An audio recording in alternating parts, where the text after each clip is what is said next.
Microwave oven ছাড়াই গ্যাসের ওভেনে সম্পূর্ণ আটা দিয়ে তৈরি এই বেকারি জিরে বিস্কিটটি কিভাবে বাড়িতে বানিয়ে নিলাম, রেসিপিটি শেষ অবধি স্কিপ না করেই দেখতে থাকো। যদি রেসিপিটি ভালো লাগে অবশ্যই শেষে লাইক, কমেন্ট, শেয়ার আর সাবস্ক্রাইব করে দিও।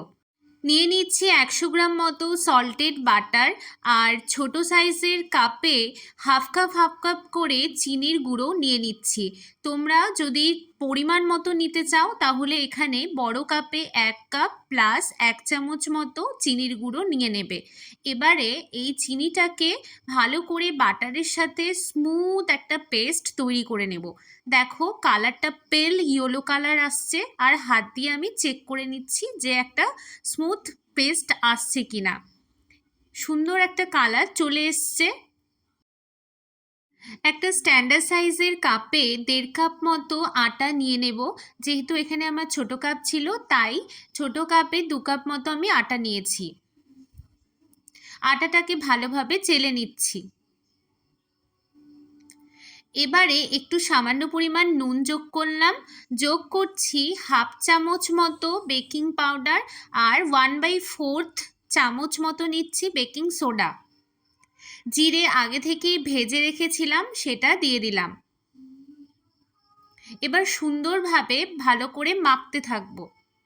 দেখো মাখার পদ্ধতিটা কিভাবে মাখছি, ঠিক এইভাবেই তোমরা কিন্তু মাখবে। আস্তে আস্তে মাখতে থাকতে হবে। এবারে অল্প পরিমাণ দুধ যোগ করছি। দুধ দিয়ে ভালো করে মেখে নেব। খুব একটা বেশি দুধ দেওয়ার প্রয়োজন নেই, একটা আঠালো চটচটে ভাব আনার জন্য দুধটা যোগ করছি। দুধের সাথে আটাটাকে ভালোভাবে মেখে নিচ্ছি।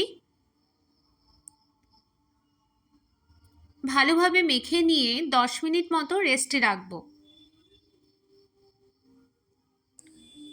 10 মিনিট হয়ে গেছে। আটার মণ্ডটাকে এবারে নিয়ে লুচির যেরকম লেচি কাটে ঠিক সেইভাবেই একটা একটা করে নিয়ে হাতের মধ্যে চাপা দিয়ে দিয়ে ছুরির সাহায্যে ভালো করে একটা শেপ দিচ্ছি। দেখো কিভাবে শেপটা দিচ্ছি। জিরা আগে থেকে রোস্ট করে রেখেছিলাম, জিরেটাকে ওপর থেকে দিয়ে দিলাম। চাপা দিয়ে নেব যাতে জিরেগুলো বিস্কিটের গায়ে গায়ে লেগে যায়। এভাবে প্রত্যেকটা বিস্কিট তৈরি করে নেব। আর ওপরে ডিজাইনের মতো করে দিয়েছি, তোমরা চাইলে করতেও পারো নাও করতে পারো। কড়াই ভালো করে তাতিয়ে নিয়ে তাতে টিফিন বক্সের ঢাকনায় সাধারণ একটা কাগজ ব্যবহার করেছি, ওপর থেকে বাটার ব্রাশ করে নিয়েছি। তোমরা চাইলে বাটার পেপার ইউজ করতে পারো, আমার কাছে ছিল না তাই করিনি। এক এক করে বিস্কিটগুলো দিয়ে দিলাম। মিডিয়াম টু লো আছে বিস্কিটটাকে করতে দেব। দেখো বিস্কিটটা সুন্দর তৈরি হয়ে গেছে। খুব কম সময়ে হয়ে যায় এই রেসিপিটা। অবশ্যই তোমরা বাড়িতে ট্রাই করে দেখো।